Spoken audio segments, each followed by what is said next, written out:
This is the magicwordpodcast.com.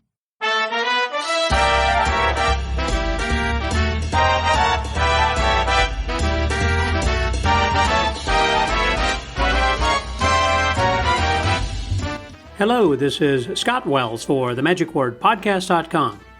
Well, we have safely made it again through another daylight savings time and saved another hour there as we fell back this past weekend. And I happened to be in New York City when that happened, so I got an extra hour's sleep, which was kind of good. Because I had some time, I went over to the cemetery to see the Harry Houdini plot. I had never been to his gravesite before, and it is really in a state of disrepair. And I would suggest that if any of you have the financial means to help in any way, they can certainly use it, because there are some cracks that, if not repaired by this winter, are only going to get deeper as the water gets in there and the water freezes, and it will start to break it and make it worse.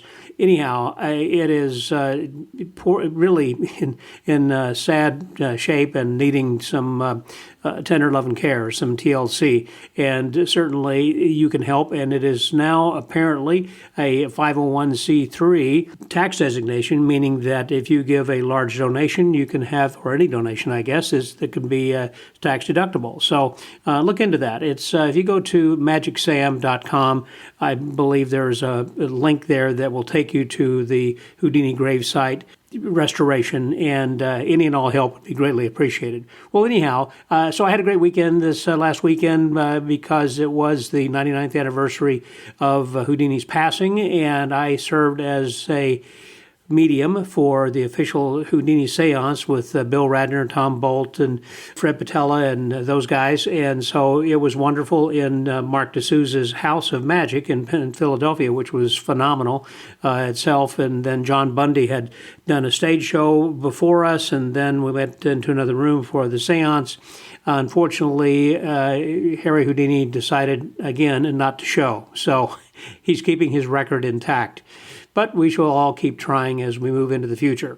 Well, speaking of some past dates, during this past year, one of the many conventions I had attended was Abbott's Get-Together in Colon, Michigan, and I had a chance to chat with Craig Diamond, who I have seen several times, and our paths have crossed, but really never had the time to sit down until we were in Colon, Michigan, to allow this to happen. And he's been cruising on ships and performing since the 1970s. And so that's why I entitled this one Around the World in 50 Years, because as a play on Around the World in 80 Days, because goodness sakes, I mean, he has been everywhere, and as you can imagine, worked with a lot of people, but more importantly, has some fantastic stories. And I think you could probably, if you get a moment to sit down with him, just talk for a couple of minutes, and he will probably have told you 3 or 4 stories just in the span of 5 minutes. It's just, what an amazing gentleman, and a gregarious man, very outgoing. And I know you're going to enjoy our conversation here this week. So please welcome our guest, Mr. Craig Diamond, here on The Magic Word.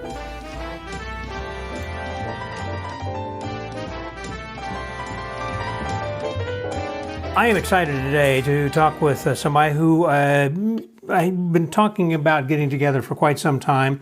Occasionally in the past, I've had some other cruise magicians I've spoken to, including Fred Becker and Chip Romero, and golly, it goes on and on. There are several people who have done cruise ships, but this gentleman's been doing cruise ships for the last 40 years and rarely is seen on land, it seems like, in performing. And that's one of the things, too. A lot of times magicians don't know these names until after you've heard them on the podcast, and then you've made a new best friend by listening to this guy or gal saying, where have they been all my life? Well, they've been to sea, because typically, again, people even who have successful professional careers working in corporate markets and whatnot go to sea, and then they almost disappear because it's hard to come back and do those kinds of shows. My good friend Harry Maurer has seemed to bridge that gap pretty successfully, which is a whole other story, and I would recommend going back and listening to his podcast when he talks about that then too. But we're here today to talk to Craig Diamond, who's going to tell us a little bit about cruise ships and some road stories and just different life experiences.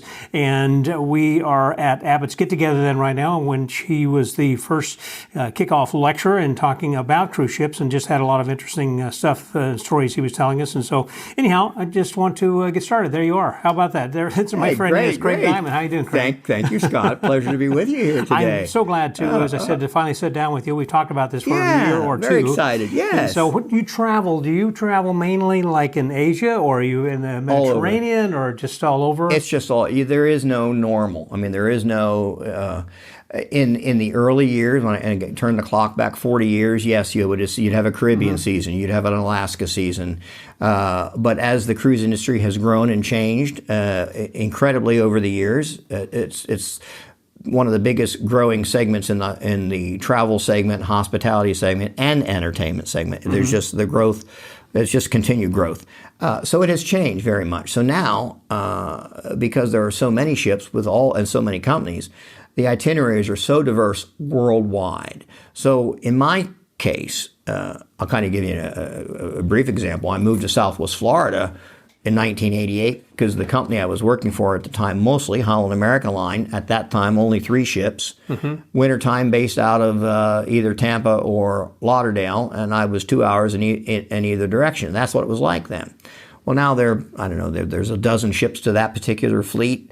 They're all over the world at any given time. So the last time I was able to simply get in my vehicle and drive to a ship in Lauderdale or Miami, I think it's like once or twice a year. The rest of the time I'm flying. Literally, it could be 1,000 miles up the Amazon. It could be to the west coast of Africa.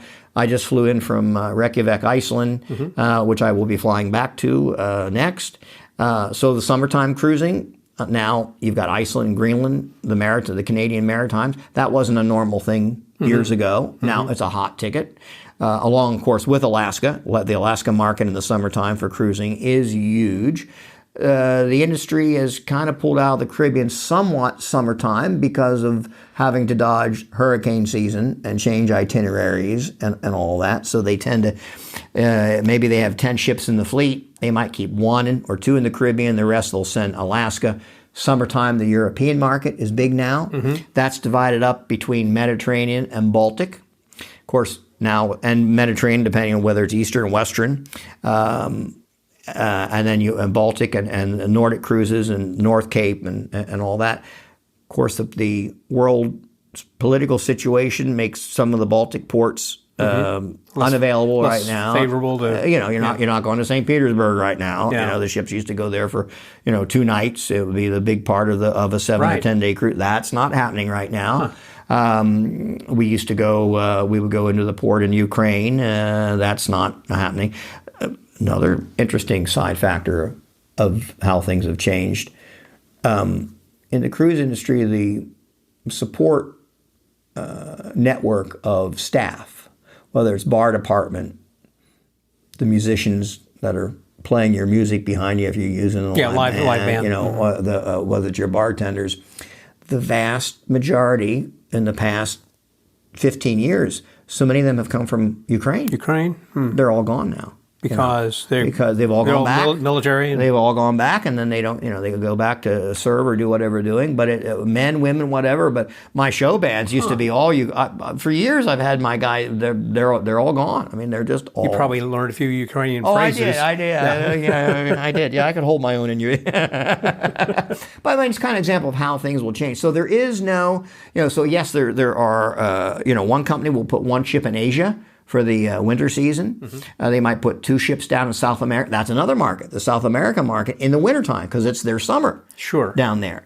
So the runs between... like Australia as well. Absolutely. Same thing. Yeah, Southern Hemisphere. I'm now in the wintertime, I'm usually back and forth to the Amazon 2 or 3 times, on a regular basis. When I think of the Amazon, I always think of, cannibals and the old movies and Tarzan and everything. And so I'm sure we shouldn't be having that kind of... No. And it's not like that at all. I always warn people that, I can't wait to go. I say, well, I don't want to blow it for you, but it's not what you're going to think it's going to be. Okay. All right. But yeah, there aren't Yeah, you got to go off the beaten track for the cannibals. And I'm not going there. Yeah. But the Amazon itself, as far as the river cruises, so you get a lot of things to see, I guess, and they have ports and things they stop along. Yeah. You do a couple of the river ports, and again, it depends the time. I've been there where the water was at a historic low, and we've run aground on a sandbar, which they don't like you to talk about. But hope and pray when the tide comes in that you're going to be going. But do they just have same crap, different island kind of a thing though, as well, as far as T-shirts and beads? Yes, T-shirts, same typical,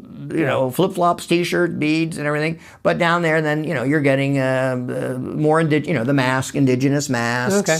And they do try to sell, which you can't. They tell you don't. But animal animal product, not ivory, but feathers or hides or When I was first there back in the mid '80s, I came back with my giant snail shells that were hand painted and everything. Wow. Incredible. They're the size of they're half again the size of a softball, and there it's a snail shell, beautiful and hand painted. And that was like '86. You can't bring that type thing in now. Wow. So you see that, but you're experiencing the life of the Amazon, of what life on that river is, because that's the road. For 1,000 miles, the business, trade, commerce, everything is and then finally 1,000 miles up the Amazon, you got the city of Manaus, which is an incredible city of millions of it's in the middle of the jungle. But okay, it's crazy, but. Wow. Hot. Well, there have been so many things that have changed over the years, just in general. But as far as cruising goes, in particular, I would think as far as the people who cruise, who used to be coming on board, and there would be certain decorum that they they would dress, how they would act. And I've talked with some people that I know there are some cruises where you pay less or a discount or whatever, and you get what you pay for. And then also some of the people who will come on the way that they act and dress is just despicable. That's the nature of the beast now. So now I'm old school and I'm old show business. So I'm all image. And I respect that. When you were talking about the importance of your dress, your branding, and there are too many people nowadays who come on who are just in T-shirts or in blue jeans, blue jeans, and I don't that's their understand that style, I guess. Well, but I'm an old guy. Me too. So it could be that they think, okay, well, this is it. I said something to someone recently who was wearing a baseball cap in the restaurant, and I said something about that. And they said, well, this is a style that people wear hats. Women wear hats. Why can't a guy wear a hat? I mean, we didn't have a big argument. He took off the hat, but it's afterwards I started thinking, maybe this is something that is a style. It's like people who are trying to make a statement of some sort, and I'm denying him the ability to make his statement. I shouldn't have said anything. Anyhow, I don't know. We live in a different world. When I travel, what happens to be a trilby, a little different than a baseball cap. A little different than a Houston Astros cap or something. Yeah. No, but it seems to be the dumbing down a little. But that's across the industry. It's not just showbiz. It's the way it seems to be the nature of the beast now. It's like if you dress up to go out for just a nice meal now, you stand out because you've dressed up or something. Well, even in the airlines, it used to be that you would wear my dad would wear a coat and tie whenever he was flying. Always. That used to be the secret of the upgrade. That's true. That used to be, not anymore, but that used to be the deal. No, I believe that the image so now, like in the cruise world, you're living with your audience. All right, so you've got the look on stage is one thing, but then you've got to carry that off stage too. Mm-hmm. And sadly, and this seems to be a generational thing more now in show business. The people that are coming into it, I was very graced. I started young. I caught the tail end of an era. Yeah. That no longer exists. When did you start? Like about mid 80s, early 80s? No, 70s. 70s. Oh, okay. yeah. Goodness sakes. Yeah. Mid 70s. I mean, and for you to have the longevity, when I've talked like with Chip Romero and some of these other guys are thinking I've aged out, but you're still killing it. Yeah. You're doing great. Yeah. I'm kind of the dinosaur with the ships. There's just, I think there's only about one or two others in the entire industry that are still working in the time frame that I came into the scene and are still working.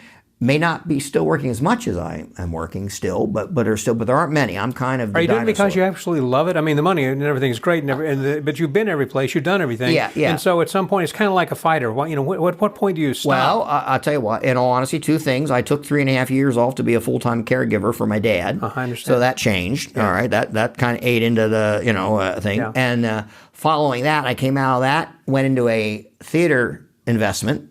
that did not go well. Didn't pan out, okay. In our so about 3 years of getting involved with that.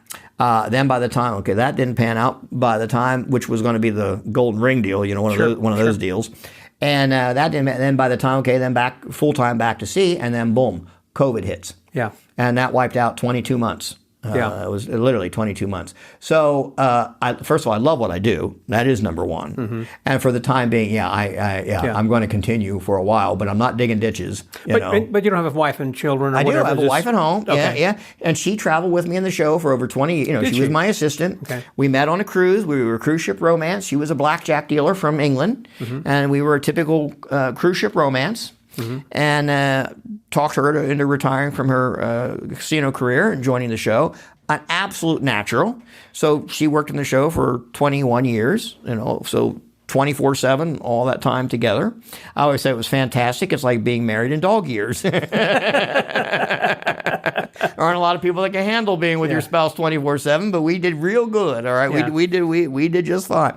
And that was the big adjustment. Then when she chose she said, I would like to stop jumping out of boxes and age gracefully. She hasn't changed, so she could still jump in out of the box, but it was time to give her due. Mm-hmm. And I had the comedic ability and everything to go on and then, cut down from the illusion act to go solo and become what we call a fly-in act. Because on the ships, if you're doing the big show, they'll tend to get you and your equipment and your freight. You tend to do for what we would call as a residency. Now, it might be 8 weeks. It could be a year that you put your gear on the ship. Now, over the course of that year, that doesn't mean you're doing 52 weeks. You might take a break here and there, but your gear stays on the ship, so they're not having to logistically get it off and everything. It stays there. I've turned into the fly-in act, so now it's a case or two or carrying whatever, and so they can fly me all over the world. I'm in, I'm out. So I tend to pick up segments of longer cruises because of that, and because of that, they tend to be more far away locations but it's the ease. I want to call it a mixed bag because when I was shipping all the gear, a freight truck would show up to the house, stuff gets loaded on the freight truck along with our personal clothing cases and everything, and we just arrive with a carry-on bag and everything would be there, even though it's a big show. So that kind of was easy in that sense. So the fly-in act, in theory, is supposed to be the easy way to go. Yeah, all right. In theory. In theory, but now you're getting dropped off in Manaus, Brazil, or somewhere like that, and hey, these deals, it's red carpet getting there, and the moment you're done, I hate the moment you get your card swiped, you go off that gangway. All right. I'd love to tell you, oh my God, that treatment is going to keep lasting the whole way, but no, it doesn't. Okay, that's good advice. Yeah. You tend to be so. Yeah, so there you are. And then the joy of it is, add to it that it's a tender port. And for those that don't know what I'm talking about, a tender are the small boats that will take you from, if the ship can't dock, out to the ship cruise. is going to anchor, and they have small lifeboat type boats that are called tenders that will shuttle you from ship to shore. So then the joy is, now you got 3 or 4 cases. It's a tender port. They're schlepping your stuff down the gangway onto the tender. Maybe it's windy, whatever. And then you're going into the tender, and it's rocking and rolling. Yeah. There's 2 guys to get your cases on the pier, and your driver's waiting for you. But it's in the parking lot, or it's on the other end of the wherever, and you've got your So in theory, the fly-in act, it's so easy, but. And when you are working those shows, then I assume you're speaking in English. And do they have translators, or most of the people who are on board speak English? It's primarily an American crowd, Canadian crowd, British crowd. Throughout the world. And even your international groups the English will be their second language. And once in a blue moon, I just told the story in the lecture where I was throwing a curve where I'm going on and going to do comedy more than anything else. And right before I'm going on, I'm told that basically my entire audience is mainland Chinese. And there's, and I'm going out to make them laugh. I did that once at the parlor. There was a group of Orientals, and there were 3 people in the audience who could speak English, and they were celebrities. It was Glenn Ford and his wife and child. And it's like, you're not supposed to use the celebrities. But, whenever I was speaking, I was doing some comedy. Yeah, they were the only ones laughing. That was your audience. Yeah. Well, not only get worse, but not only they didn't speak English, but they were families, and so the first 3 rows were all the kids, unsupervised. Yeah. So climbing over the seats, running around in a foreign language, and it was one of the more challenging. It was one of the more challenging. When I say know your audience, well, let me tell you, the stage manager was laughing his butt off before I went on. Well, what about comedy? That's another thing. As far as what is funny to someone, well, even in the United States, people laugh in Minnesota or in Texas. Very interesting. That wouldn't in Minnesota. It's across the world. Yeah. Of course, English people respond to humor differently than what we do. Totally different. And Japanese like slapstick comedy, like Jerry Lewis. It's totally different. You get body language or whatever. You can sell yourself. Now, I was lucky comedy-wise. The type of act that I am. My wife and I were regulars on the QE2, the Queen Elizabeth II, in her day, the most famous liner in the world. We were regulars on her for 20 years. We were regulars. And in the summertime in particular, you do your 6-day crossings, New York to Southampton, back and forth, all summer long. Yeah. And they're often one direction will be a theme cruise. Now, when you're doing New York to England, your crowd will be predominantly American. People choosing not to fly, they're taking the ship over. Okay, take a nice leisurely transatlantic. Whatever. Then the other way, coming back the other way, your crowd is predominantly a British audience because for the exact same reason. So they look for what they call crossover acts because comedy in particular, American comedy and British comedy is very different in style, presentation, just everything. So I can't tell you how many times over the years, QE is a perfect example where you're working with a name star comedian that we all know by name, American that we all know by name, watch and just die a death. Just not get the crowd at all because it's the wrong crowd. It's the wrong net because they're not crossing over. And same thing, get an English comic who absolutely kills that English crowd, but you get that American crowd and they do not cross over. Now, I was blessed in my format and style that I was one of Cunard's crossover acts. So we were working both directions, and we weren't getting. Did you change up your humor? Not much. It's more, I'm kind of larger than life personality on stage. Okay. Yeah, you never stop. I mean, you have just an on switch and no off. Right, yeah. and so they would dial in. It's funny because I would follow Paul and Debbie all the time. Yeah. And with all due respect and everything, but it was usually, sure. And it was just down to style, and difference. And Paul was an example of absolutely killing for the British crowd. Yeah. Okay, but unless you're a magician, all right, not necessarily the biggest hit for the American audience. I would like to see a response to an American crowd to his. Because you're right, magicians we all think it's great. Of course, but the American crowd found. Well, it was different. So the crossover. And same thing. I've been 40 plus years with Holland America. Now they're predominantly an American, they're American based company and everything, but you do get a lot of Dutch on the ship too. Now first thing I do when I walk out on a Holland America stage is I pay homage to Fred Capps the moment I walk on stage. When I'm on a Holland America ship. Now. That's a generational thing because there's going to be a lot of the young people from Holland aren't going to have a clue who that name is. Right. But it's a contact the moment that, and I can't tell you how many people I'll have after the show. Well, when I say there'll be 1 or 2 people that'll be so happy that I mentioned. I also do a throwback in my show to Tommy Cooper. Wow. And that's just, maybe I might have 20 Brits in the audience that particular night. Not one American in that crowd is going to have any clue reference-wise, but I'm hitting those 20 people in a casual reference to paying homage to that. So you know where to hit your crowd. This is a funny story. Just talk about Tommy Cooper. And of course, in the magic world, we know Tommy Cooper and the image and the fez and everything. Used to go in and out of, I'm going back 25 years. Had a year or more of going into Tangiers on a regular basis, and I became very friendly with one of the merchants that would set up his wares on the pier quayside, which they can't do anymore, but back then they did. And he inquired to me. He couldn't figure this out, and he wanted to know my opinion, and if I had the answer to this question. And the question was, when the British ships used to come in, he always sold out of fez. He couldn't keep enough fez in stock, the hat. And for those of you that are listening, Tommy Cooper, his trademark look, was wearing a fez, okay? And he was one of the biggest stars in England of his time. So this merchant, I couldn't keep the fez. He says, I don't sell fez anymore. He says, no one's buying my fez. Oh, interesting.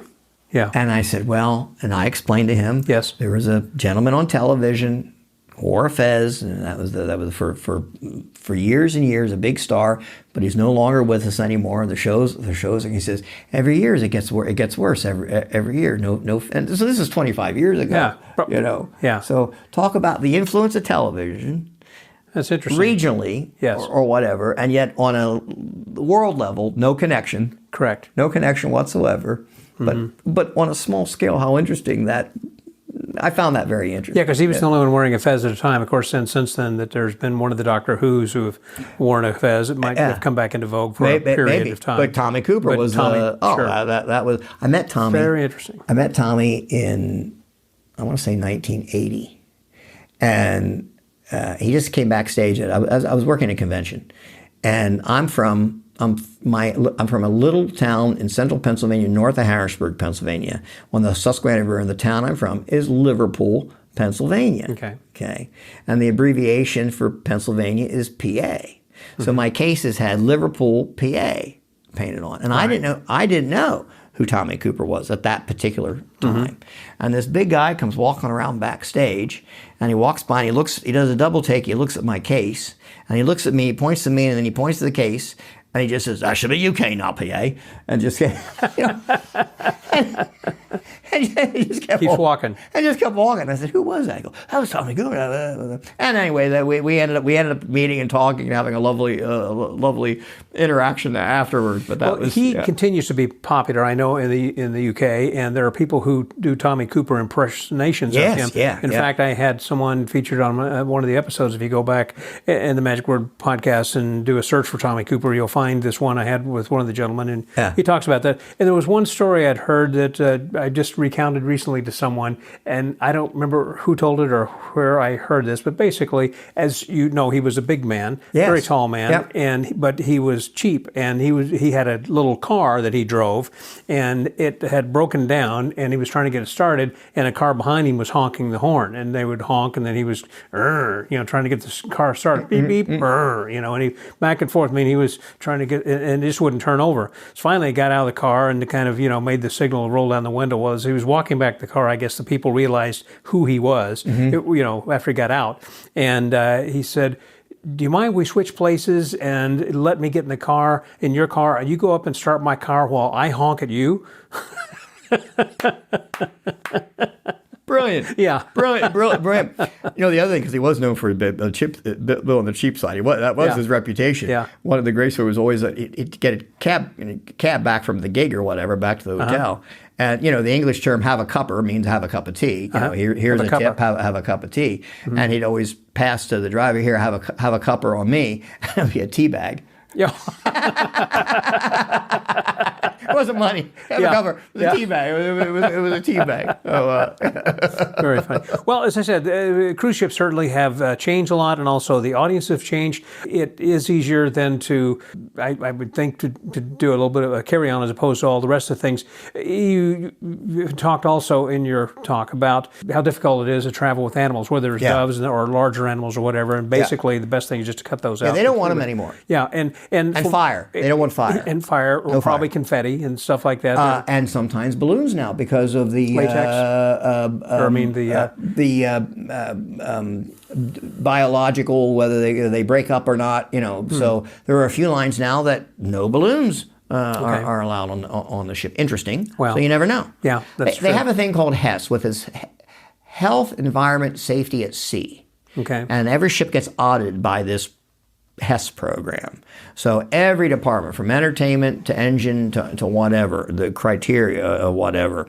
So they'll walk around backstage. Everything has to be tied down in its place. Because there you are. You're in a theater, but your theater's moving. Yeah.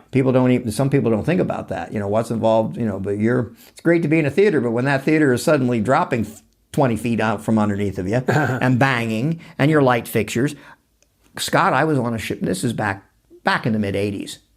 The night after our show, the cruise director comes out to introduce the show, steps forward, and just as he steps forward, the whole row of lights above him come crashing down. Oh my gosh! Broke through the safety chains because we were in rough seas. Wow! And whatever the rigging wasn't tight, and it broke the safety chain. Now it landed right where my wife and I were the night before. Cruise director lucky it went down right behind him, so it just missed him. But switch it by 24 hours, that thing would have come down on top of us. Yeah. And potentially a fatal type thing. I mean, really, really, really serious. Yeah. So now that's an odd type thing. That's not but yeah, you're dealing with a moving situation, and as a performer, I talk about adaptability in my lecture. That's a perfect example. I was talking with I want to say Doug Anderson, because he used to work a lot of ships. Yeah, I know, old friend of Doug. And I think he was the one who talked me into what was called in-stand, which are great little side tables, basically. Yep. And the base of them can be a tripod, or they can fan out. And he said it's best to fan out because on cruises that it's not going to rock as much as a lot of cases that magicians have casters on them. Or you can't. Yeah. Right. Anything that I had wheels on, I had to have locks put on. Yeah. I used to do audience acupuncture. For 20 years, I did that on the ships. And the first thing I had when I had it made, I had Bill make sure he puts locking wheels on the darn thing. Yeah. Because it's the only way that first time I did an origami on a ship without locking wheels. Turn to the audience, take a bow, and turn around to look and see your prop, going away. Well, I caught it. I got to it before it went away, but it started. Yeah, she started to move, and of course then my wife's inside, and she's feeling, what's going on here? I'm moving. What's happening? Well, I have a horror story along that line. I was performing with my wife in a zigzag, and it was one of these theater shows where they had a vaudeville before, where you throw popcorn at the villain and stuff, and there were kernels of popcorn that were on the stage, right? Yeah. And so she was in the zigzag, and the music was playing, and I had her cut into pieces, and so as I was spinning it around, I thought I hit one piece of kernel or popcorn because it started to tip forward. No. Oh, caught that. And of course her head is there, and she's seeing the floor coming towards her, and I'm running around to try to catch it and push it, right the thing, and then get the thing closed and get her back out of the thing, and then realized afterwards that it wasn't a kernel of popcorn, but actually one of the casters had broken. That I should have checked beforehand to see. Short of the story was I should have changed the casters, because the person who built it used cheap casters. They're plastic, and they didn't. Sooner or later, the weight. Exactly, and it did, and it could have killed her. I mean, you can imagine of that, because there was an orchestra pit in front of us, and all she could see is it coming towards her. Yeah, but no, we were on. My wife and I were on. I think it was the Royal Princess in '92. I had an Owens mic suspension, same one that Henning had. Beautiful unit. I love the mic suspension. That was a good idea, because you're so used to the broom suspension. I used the mic. I used it throughout the show. Exactly. And I had a back then corded mic. I did cut and restored mic cord with a funkin' ring. Yeah, of course. And so you're using the mic throughout the show. Right. Practical. It is practical. And a beautiful unit as far as how it was made and everything. Who made it? Owens. Oh, it was Owens. So live orchestra behind me. And I would get my wife up in the top position and let her go, and come around behind her, come in underneath her, come forward, down, and take my bow. Sure. As I'm turning my hand for the focus to go back on her as a ta-da. She didn't start to swing around then. No, well, I had that already, but to catch it and go around which looks great, all right, but she's freaking, Of course. What are you doing? But at any rate, no, I go to turn my hand, and there is this loud crack sound. Oops. And she comes down. Mm-hmm. But just as she came down, just as I was turning towards her, and she literally fell like into my arms. Mm-hmm. It looked, other than the crack noise, it looked great. Mm-hmm. And she disengaged, so it was like boom, right in my up and out. Now you didn't want to hear the conversation in the dressing room after the show, okay? And we had to take the unit out of the show. It all came down to a little tiny spring that had to get replaced, at one point, but. I will say, so it's out of the show for a little while with spring, and I'm assuring her that everything is okay now. And the first rehearsal, and the showroom's closed off, so it's just us rehearsing. And she said, "You're sure everything's okay?" "Yeah, yes, honey, everything's okay." And I got her up into the top of it, and she's got her eyes closed. We're going through it just the way we would in the show. Yeah. I got her up in the top position and let go and everything. And she's got her eyes closed, she's asleep. And she opens one eye to look at me. And apparently I was just drenched in sweat. I bet you were. Well, worrying. Yeah. So she opens one eye and she just sees me drenched. She's, "Get me the hell down. Get me down. Get me down." Yeah. But it worked. It was all right. It was back in the show. But I did sweat that first rehearsal, that first run through. So I was hoping she'd keep her eyes closed. So. Going back to comedy for a minute, I want to talk about comedy magic versus magic comedy. Yes. So there is a difference. I know, again, a lot of cruise agents, which, by the way, I would recommend if somebody's looking to book cruises, and I think you would back me up on this, you really shouldn't go directly to the ship. No, they don't want to. No, they won't go anywhere. Yeah. You need to go to an agent. But the agents are really looking for comedians. And so most of us consider ourselves as comedy magicians because it's funny. Yeah. It's naturally funny. People laugh in spite of themselves. Right. They applaud or laugh close up or stage. Anyhow, I think some people may do 2 or 3 tricks in 45 minutes. Right. And others might do 45 tricks, it seems like, in the same amount of time. Correct. And then think they're doing some comedy also. Yes. What is your definition of a comedy magician? Oh, boy. First of all, let's just face it. The bare bones is, are you getting laughs? Okay. That's it. And laughs per minute is important. Yeah. Or is it taking you 5 minutes to get a laugh at some point, and you're still trying to sell yourself as a comedy? Mm-hmm. What's the mood in the room? Well, is it a fun up? Are they laughing? Are they laughing a minute? Are you truly getting a laugh a minute? Are you truly getting a laugh on everything that's coming out, timing and pacing wise? Do you have the ability to know what that timing is? So many people will step on their line. They'll throw something out. True. And then they kill it. They don't wait. They don't give the timing. They cut the joke. All right. Yes. Might be a good piece. And that type of thing tends to be something they've done 100 times. It's a stock piece, and they don't even know better. They don't realize they're just throwing it out. They're not waiting, and that's the performer that you should know better. Okay, you're wasting a good bit if you're stepping on your own joke. Right. A lot of magicians don't know the difference. I was lucky coming into the business. I was the only magician. I'm always working with comedians or other acts. I came from an era where the comics were different. Mm-hmm. I went to watch everybody. I watched every comedian work. I watched every other novelty act work. I watched every singer work. I'm not going to sing, but I might learn microphone technique. You've got a very good point. A lot of times people think, I'm just going to watch a magician. I'm going to learn from him. All of entertainment. Everything. Watch television. Read the newspaper. There's so many things you should bring in. You might learn microphone technique from the singer. Brother. Yeah. All right.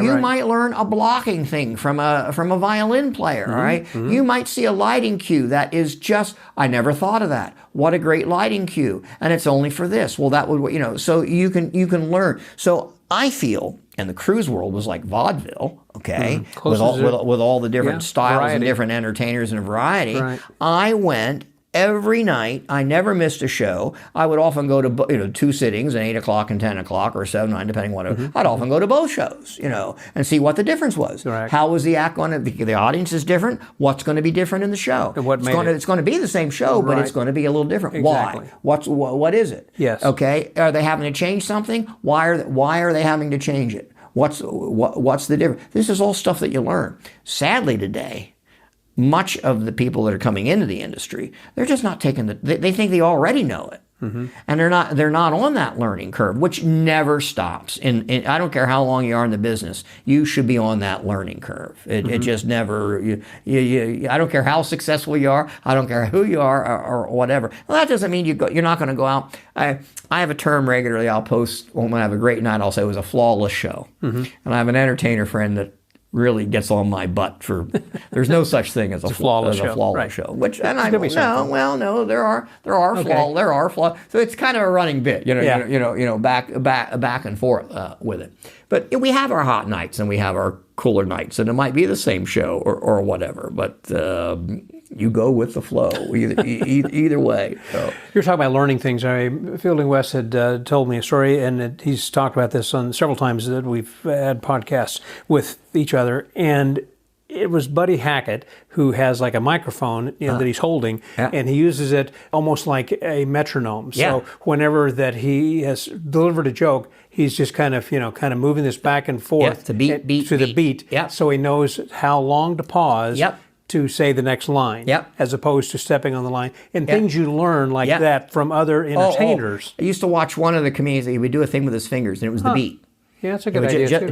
Just on the side. Yeah, so nobody would even notice. I thought he had the shakes. Yeah. Okay. Because I watched it. Yeah. Again, this is an observation. Sure. But then I noticed it was totally controlled. So I, well, it's not. He doesn't have the shakes. What is that? And I realized it's his timing. He's just doing a little. It was just doing a little thing with his thumb and his middle finger, like just on his side, often turned. And you know, if you turn just enough, you wouldn't even see it. But that was his beat to make sure. Yes. To wait for the line, and also now the ships, depending on the type of cruise that you're working on. I'm selective. I don't like these big, massive ships, and I have reached a point now where I am thankfully able to. You don't like to perform for a city? No, I don't.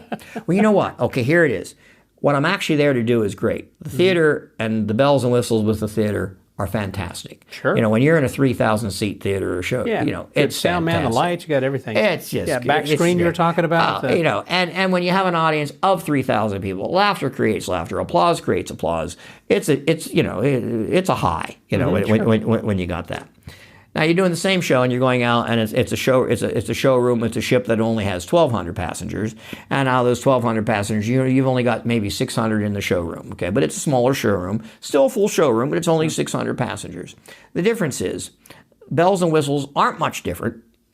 You're just downsized a little bit. That's the only difference. The big difference is I'm not living with 5,000 people the next day or 6,000 people the next day. I'm not waiting in the buffet line with thousands of people. I'm not walking around the ship with 1,700 children that are beer bonging the soft ice cream machine. You know, I don't experience that because of the particular accounts. But that is out there, and I don't speak disparagingly of the lines because it's again a huge segment of the industry today. I think they pay better because they have more there's money. no difference. There's no difference. Absolutely no difference. There's no difference at all. Has no difference in pay at all. Okay. None whatsoever. The difference, you're still doing the two shows, you know, the first, second sitting. Yeah. Your audience is just different. But you're living same thing. Then you want to get off the ship. Now, I've traveled everywhere, so getting off the darn ship is, I tend to not. If I've been there 100 times, I tend to, you know. Yeah, why do you get off? I like the ship when it's empty. It's my little private yacht, you know. I get to play. When we did that, my wife always just stayed on board. I want to go to the gym. No one's in the gym. I can go and work out. No, I stay on board and play rich for the day. You know, that's what I do. But then, you know, on these ships with these thousand people getting on and off, it's, you know, they might have two gangs. I'll be on a seaborne ship or a region ship, and some of those will go all the way down to 400, only 400 people. Fabulous, all suites. It's a different world. Well, I work overseas, so I know what you mean. You know exactly what I'm talking about. They're the butt. They're that. Did you work with Fernando by any chance? Was he? No, he was not. Oh, all right. No. All right. Anyways, we'll have to talk. So you have when you're on that type of an account, and your audience is going to be different. With that, all right. Your audience is different. The size of everything is different. Now, living with your audience, I'll digress a little bit with that. 3,000, 6,000, whatever people that you're living is one thing. You can sort of be invisible. Yeah. Now we go the other end, okay, the ones that I do like, where it's 400 to 1,200 people or whatever. And I like those. Everything's better about it. Facility is about the same, but it's a different demographic. Yeah. And they do want you out more about. The big ships you can just kind of disappear on, all right? But the smaller, high-end, ultra-deluxe, like you experienced on Silver Seas, they like you to sit with people in the dining room. Right, exactly. Have a schmooze. Schmooze. You know, now I don't have an issue with that. I love the schmooze. That's not challenging for me. Well, as we talk, so here I am in the Amazon, and I meet an old friend of yours from college days. That's right. Right, college days. Mm-hmm. Yeah, I have a guy come up. He was an immediate fan after the show and chat. He says, "Yeah, I have a friend of mine. He's a friend of mine all the way back. Do you happen to know Scott Wells?" Oh my God. Yeah, I know Scott Wells.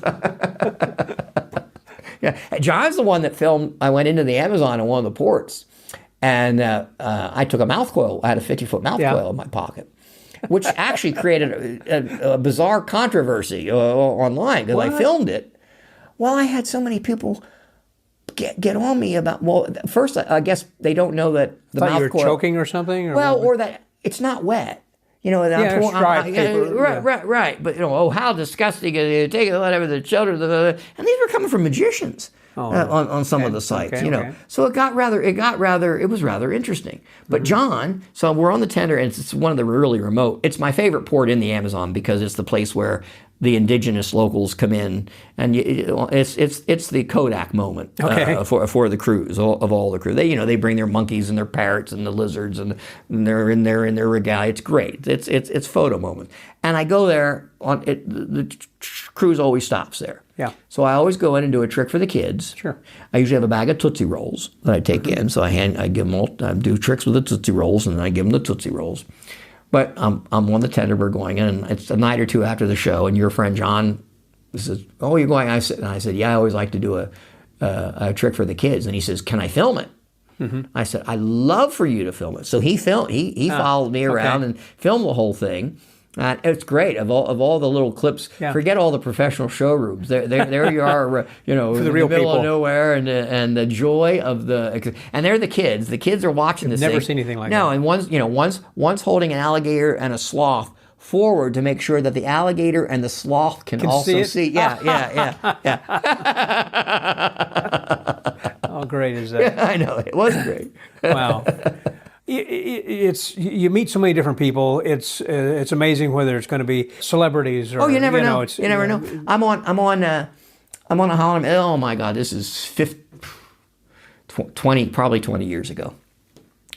I'm doing the whole season in Alaska on a Holland America ship, and it's the day after my show.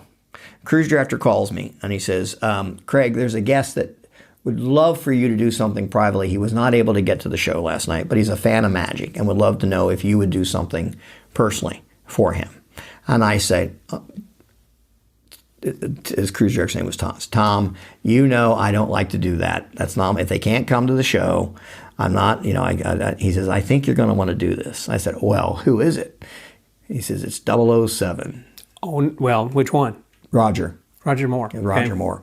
And he was getting off in 2 days in Sitka. Was it in Jamaica? Where were you? No, we were in Alaska. Well, Sitka, you said. Yeah. And he was getting off in Sitka. He was with a group. They were getting off of Sitka to do an inland thing. Yep. Mm-hmm. But he was having an issue with cellulitis in his leg.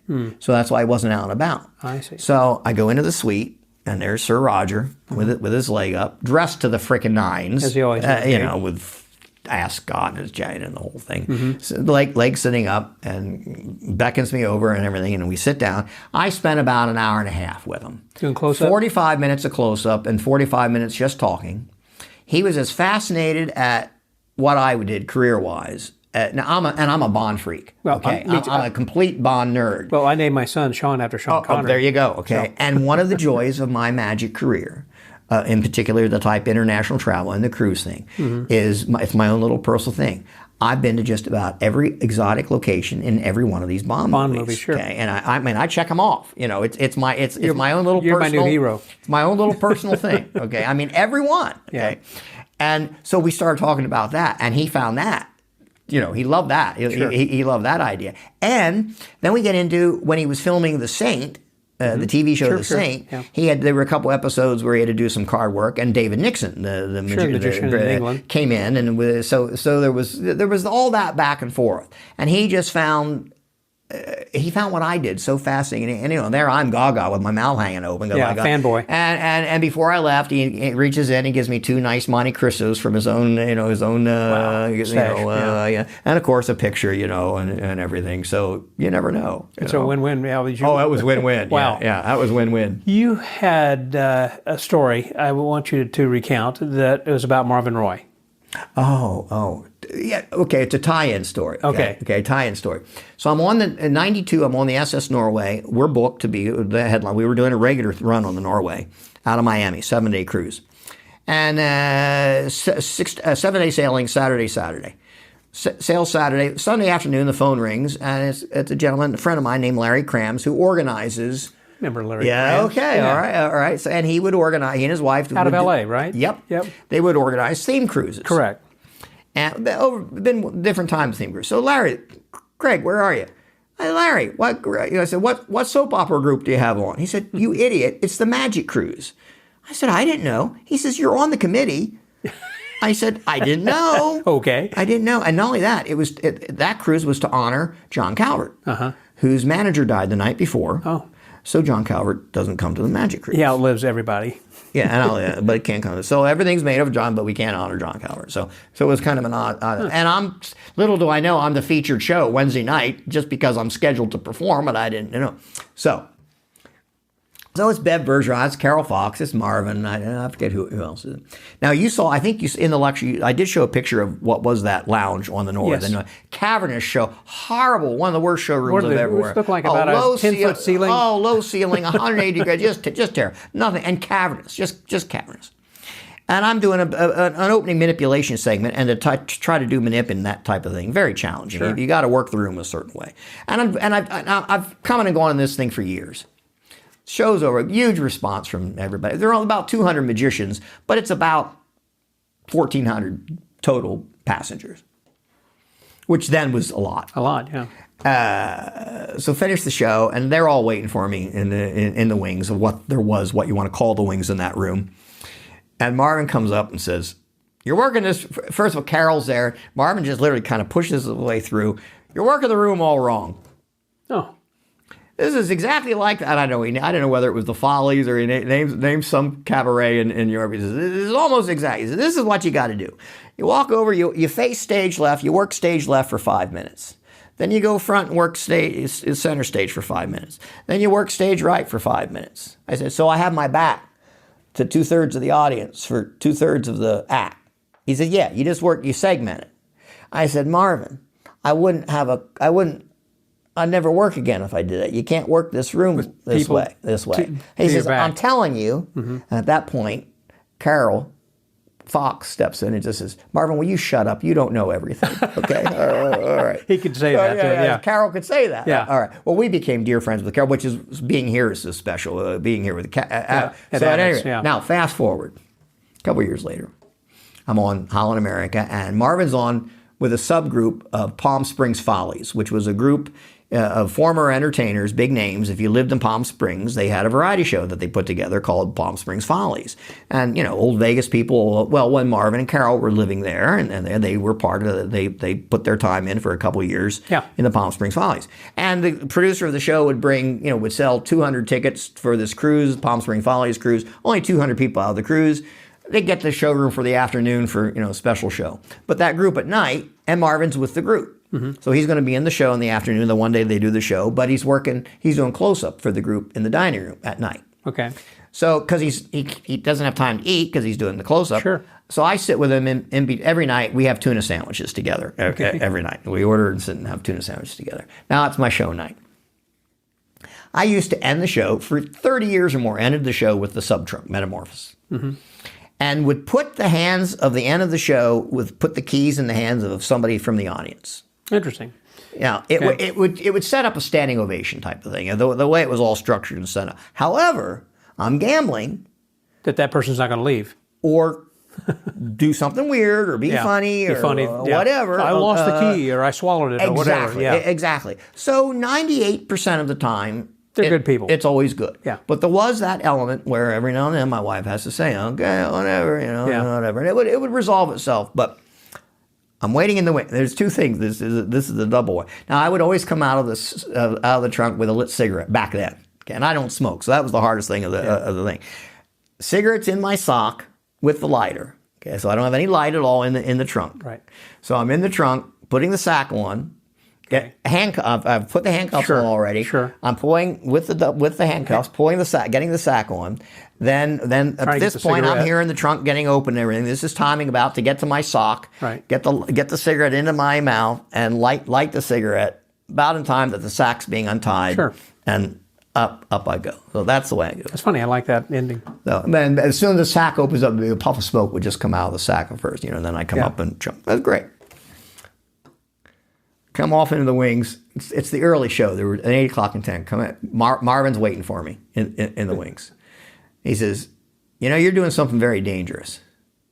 He says, you've just worked your ass off for 45 minutes. And he said, and you're putting the hands of your show into an audience member. I said, no, you're right. You're right, Marvin. He said, may I make a suggestion? So I'm thinking, okay, work this side for 5 minutes. Okay, yeah, by all means, Marvin, make a suggestion. He said, I know this doesn't make sense, Craig.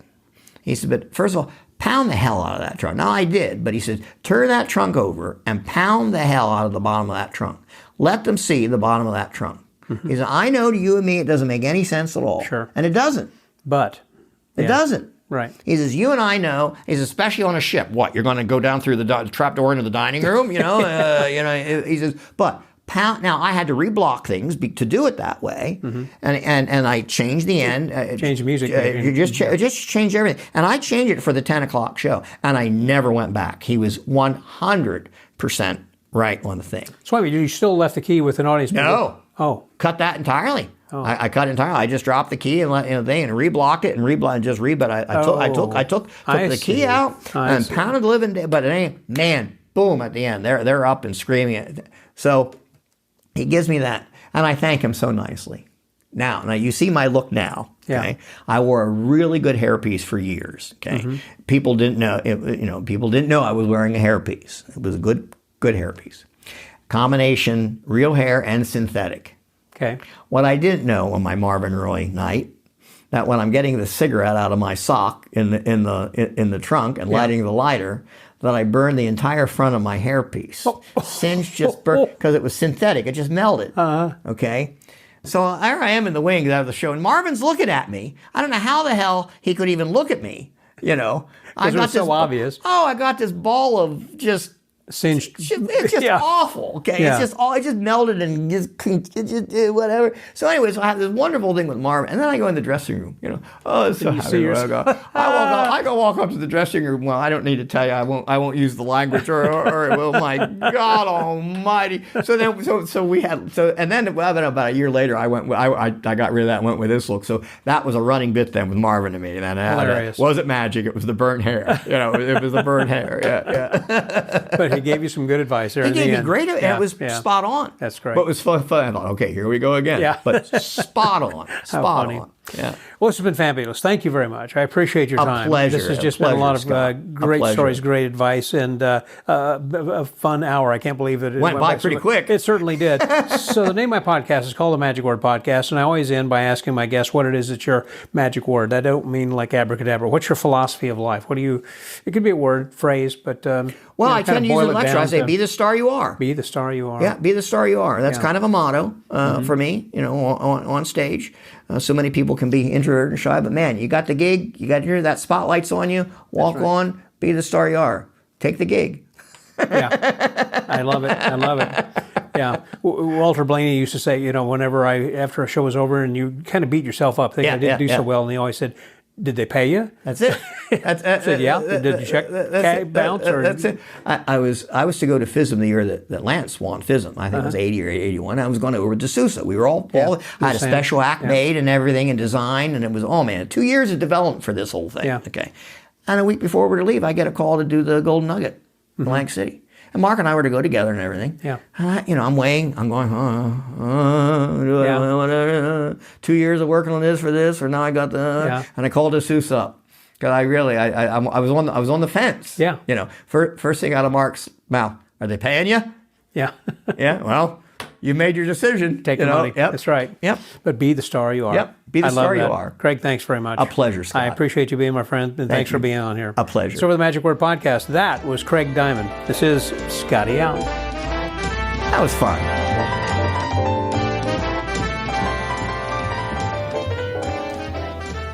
Thank you again, Craig, for being my guest this week on the Magic Word Podcast. That was just phenomenal. I mean, a lot of great stories, and you, the listener, I'm sure enjoyed it as well.